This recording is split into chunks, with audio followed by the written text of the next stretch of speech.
Hello everyone, मैं ममतेश गुप्ता। आज देखेंगे 7th class geography NCERT chapter 3। Chapter का नाम है हमारी बदलती पृथ्वी। और इस चैप्टर का हमने 2 पार्ट पहले कंप्लीट कर लिया है, जिसमें हमने 25 तक के सारे क्वेश्चन कंप्लीट कर लिए थे। आज हम 25 से आगे वाले करेंगे, यानी कि 26 से करेंगे। अभी तक आपने इसके फर्स्ट और सेकंड पार्ट नहीं देखा है एमसीक्यू वाला, तो इसी वीडियो के डिस्क्रिप्शन में मैंने 2 प्लेलिस्ट की लिंक डाल रखी है, एक एमसीक्यू एक थ्योरी। आप उन दोनों प्लेलिस्ट पर क्लिक कर इसकी थ्योरी देखनी है तो थ्योरी देख सकते हो, और एमसीक्यू देखनी है तो एमसीक्यू भी देख सकते हो।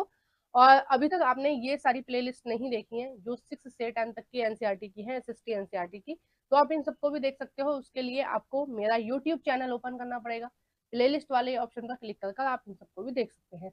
आइए शुरू करते हैं क्वेश्चन नंबर 26 से। हिमनद की निक्षेपण विशेषता है, यानी कि हिमनद में कौन सी, इन सारे ऑप्शन में से कौन सी विशेषता है जो निक्षेपण का उदाहरण है। निक्षेपण का मतलब होता है जमा कर देना, ठीक है। अपर्दन का क्या मतलब होता है, हट जाना या टूट जाना या गिर जाना, ठीक है। जबकि निक्षेपण का क्या मतलब होता है, जमा होना। अब देखो इसमें से कौन सा निक्षेपण का उदाहरण है। ए है बाढ़कृत मैदान, बी है पुलिन, सी है हिमोड, और डी है विसर्ग।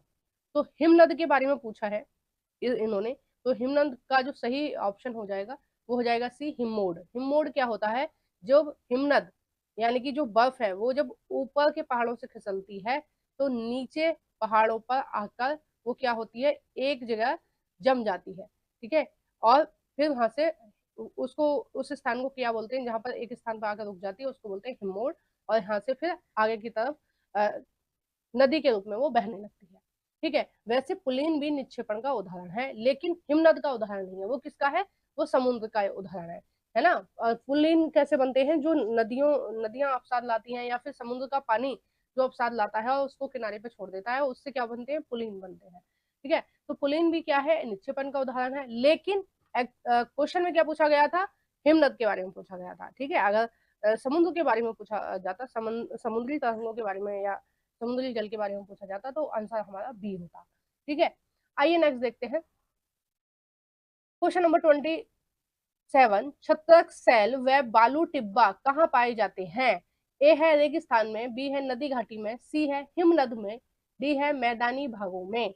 तो इसका जो सही आंसर हो जाएगा वो हो जाएगा ए, रेगिस्तान में, ठीक है। रेगिस्तान में बालू से जो आकृति बनती है उनको हम छत्रक सैल या बालू टिब्बा भी बोलते हैं। अगर हम बालू टिब्बा की बात करें तो ये एक पहाड़ी जैसा दिखता है, ठीक है, या गोल पहाड़ी जैसा दिखता है ना। अगर हम छत्रक सैल की बात करें तो ये कैसा दिखता है, ये आपके मशरूम की तरह दिखता है। मशरूम की सब्जी कभी खाई हो आपने, तो वैसा ये देखने में लगता है। इसमें होता क्या है कि ये जो नीचे की जो मिट्टी होती है उसको काटती रहती है वायु और ऊपर जमा करती रहती है, तो इस तरह की आकृतियां बनती है। आइए नेक्स्ट देखते हैं क्वेश्चन नंबर 28। चापा झील, सॉरी चाप झील कहाँ पाई जाती है। ए है हिमनद में, बी है रेगिस्तान में, सी है नदी घाटी में, डी है समुद्र तट पर।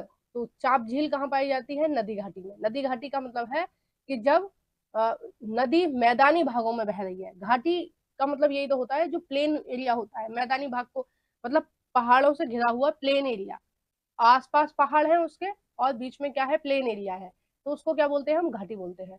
तो हमारा नदी जो नदियां हैं जब वो मैदान में बहती हैं तो वो क्या कैसी बहती हैं, धीरे धीरे आराम से बहती हैं, ठीक है।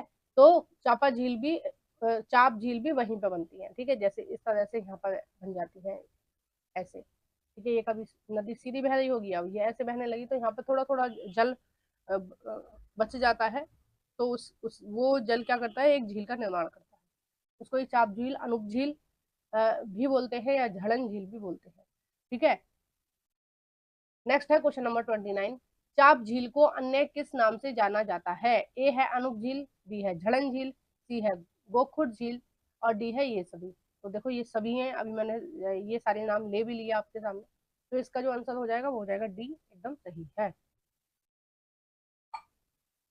आइए नेक्स्ट देखते हैं क्वेश्चन नंबर 30।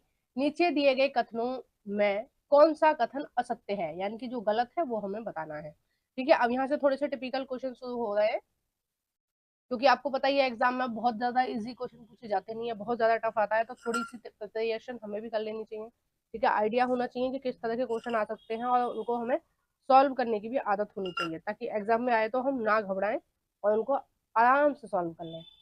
क्वेश्चन नंबर है 30, नीचे दिए गए कथनों में कौन सा कथन असत्य है?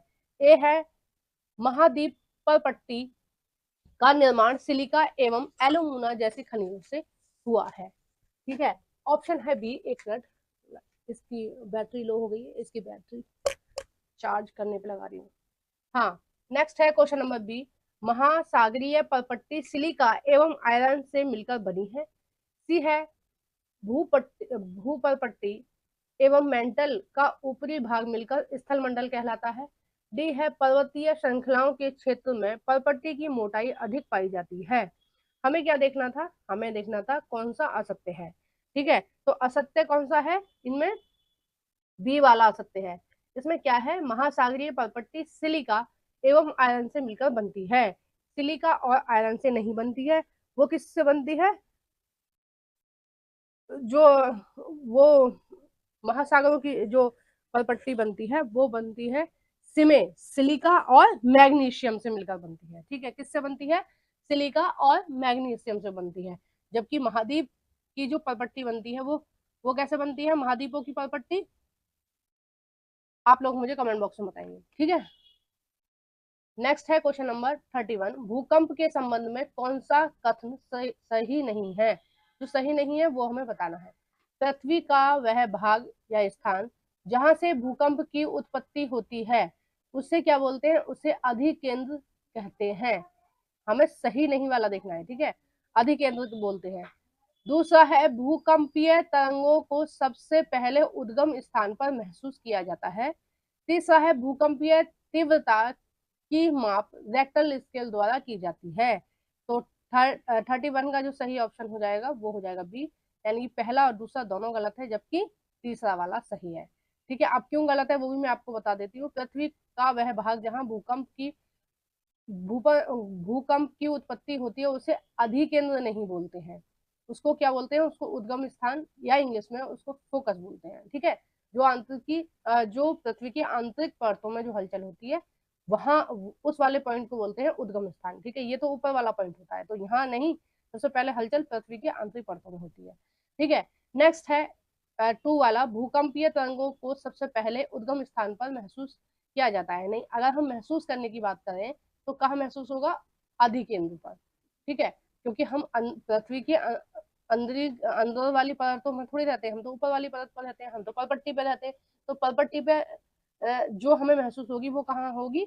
वो हमें अभी अधिकेंद्र पर महसूस होगी, ना कि उद्गम स्थान पर। ठीक है, दोनों ये उल्टा लिखा हुआ था इसलिए दोनों गलत है। ठीक है, और सी वाला तो सही है।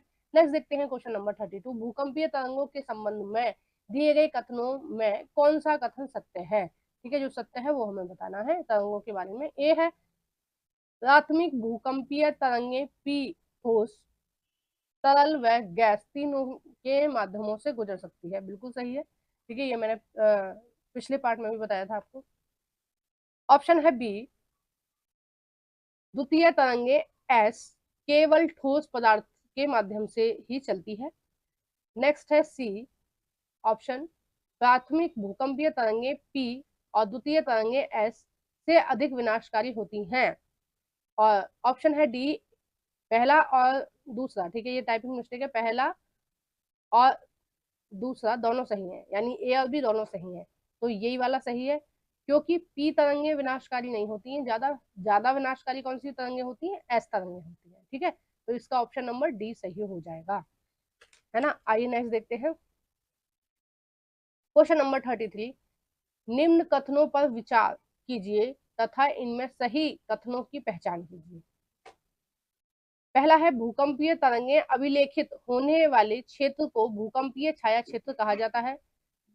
दूसरा है पी, भूकंपीय तरंगों का छाया क्षेत्र एस भूकंपीय छाया क्षेत्र से अधिक विस्तृत होता है। तो इसका हम सही विकल्प देखेंगे तो इसका जो सही विकल्प है ये दोनों ही गलत है, क्योंकि ये दोनों एक दूसरे के अपोजिट लिखे हुए हैं। ठीक है, ये क्वेश्चन आपकी बुक से रिलेटेड नहीं है, लेकिन अब आ गया है तो मैंने आपको पढ़ा दिया है। ये मैंने गलती से टाइप कर दिया है। ठीक है, ये आपके लेवल का नहीं है, ये 11th क्लास के लेवल का है। क्वेश्चन नंबर 34, निम्न में कौन भूकंप से उत्पन्न प्रमुख प्रभाव को अभिलेखित करता है?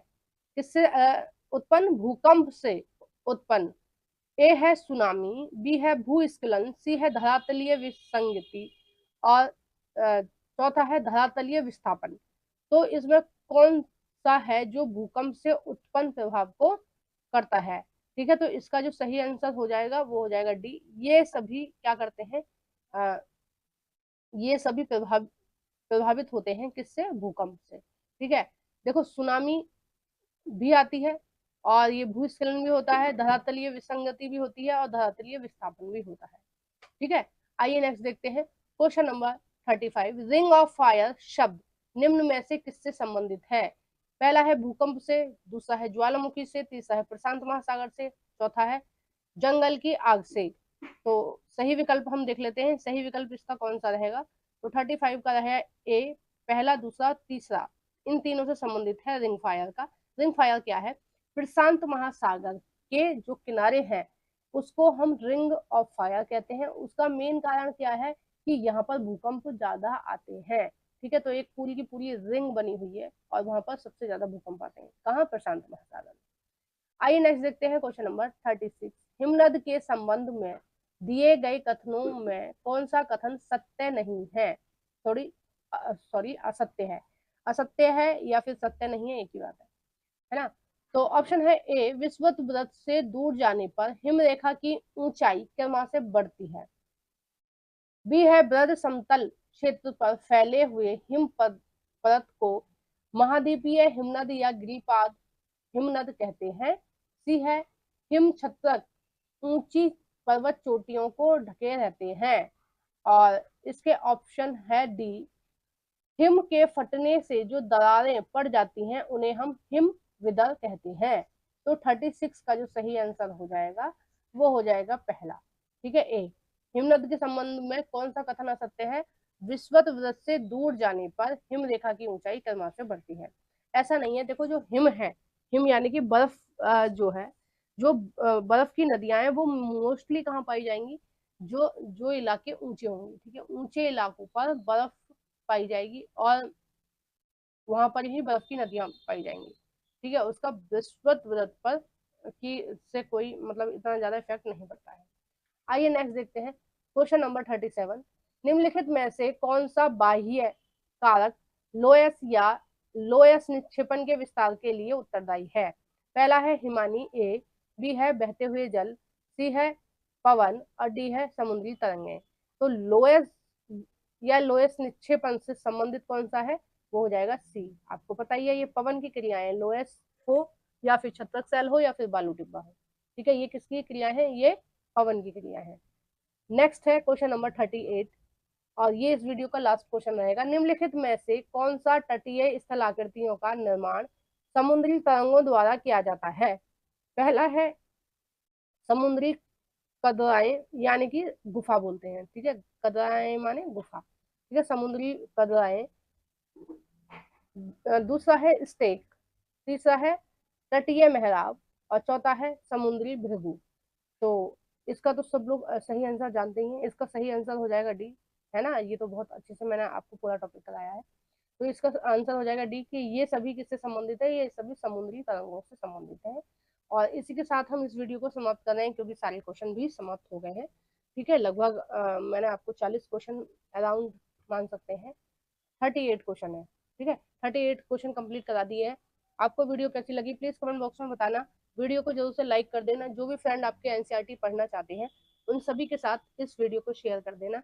ठीक है, लाइक करना बिल्कुल नहीं भूलना। कमेंट में आप पूछ सकते हो, आपको जो भी पूछना है, आपको कुछ भी कमी लगी है वो भी आप कमेंट कर सकते हो, बता सकते हो कि ये चीजें ठीक नहीं है या गलत है, या जो भी है, जो भी आपके मन में सवाल आते हैं वो सभी आप कमेंट बॉक्स में बता सकते हो। और चैनल को सब्सक्राइब नहीं किया है तो प्लीज चैनल को सब्सक्राइब कर लेना। Thank you for watching everyone.